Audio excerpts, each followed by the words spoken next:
Hello mga be! Gawa po tayo ng ube champurado na pang negosyo.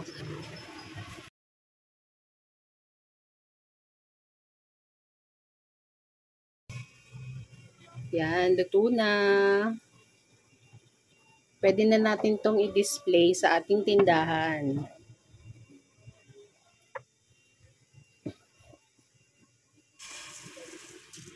Gagamit po tayo ng 1 kilo ng malagkit na bigas.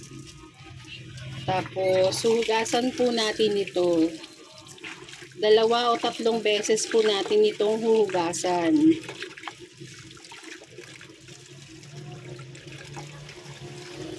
Kung gusto niyo po ng ganitong mga video, please like and subscribe to our YouTube channel. Thank you and God bless! After po nating mahugasan ang ating malagkit na bigas, maglalagay po tayo ng 3 liters ng pangalawang gata. Isasalang na natin ito sa medium heat at tatakpan. Ano ka? Ayan po, kumukulo na. Hahaluin po muna natin ng ating malagkit. At papahilaan.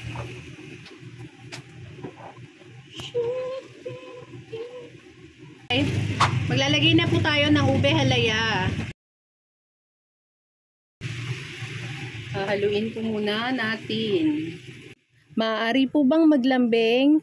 Paki-comment naman po kung saan ang inyong location para malaman ko po kung saan umaabot ang aking mga videos. Maraming salamat! Titimplahan na po natin ito. Maglalagay tayo ng 500 grams ng wash sugar. 1 tablespoon ng rock salt, pang balance ng tamis.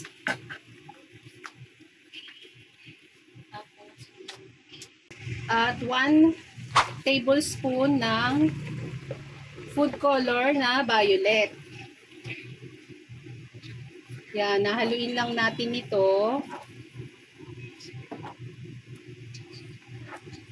Halo-halo lang.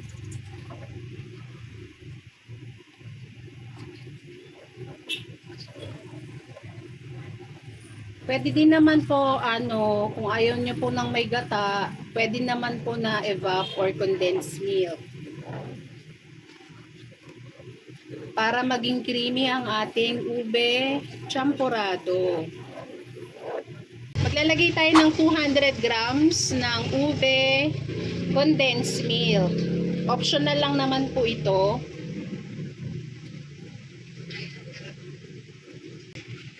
At haluin po natin.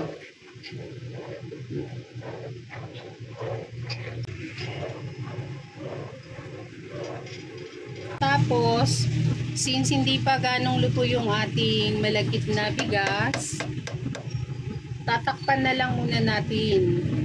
Ito po ay pinahinaan ko na. Ayan. Wait lang tayo ng 10 minutes. A few moments later. Natin. Ayan. Ayan. Ito na ang ating ube champurado. Halu-haluin na lang muna natin ito. Tapos, ilalagay na natin ang ating kakang gata. 2 cups. Medyo matigas na siya kasi galing to ng freezer. Yan, nilagyan ko lang ng konting tubig. Tapos, hahaluin na natin ito.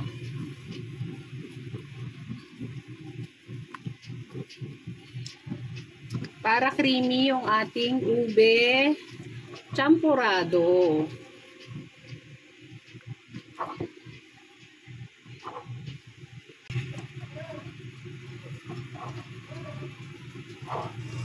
Bali po 4 liters ng water yung nagamit natin sa ating ube champurado. Yan, luto na. Pwede na natin tong i-display sa ating tindahan. Kung masyado po kayong nalalaputan sa inyong ube champurado, maaari po tayong maglagay uli ng tubig. Ito na po ang ating ube champurado. Sana po ay may nakuha kayong idea sa bidyong ito. Please like and follow our FB page. Maraming salamat! Ito po ay 10 ounce cup.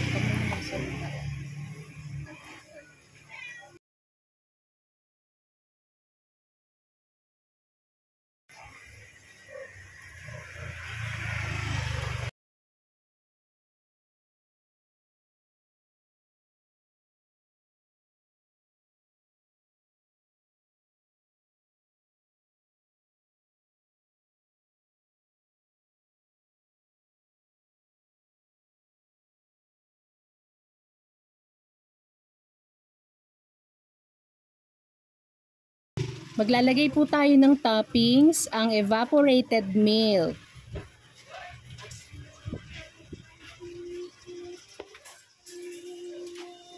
Thank you po.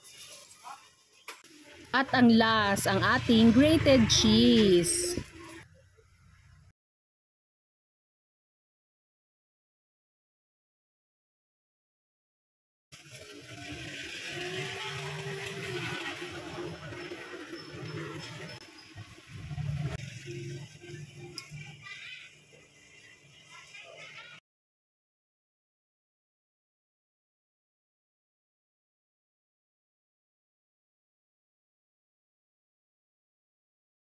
Thank you for watching!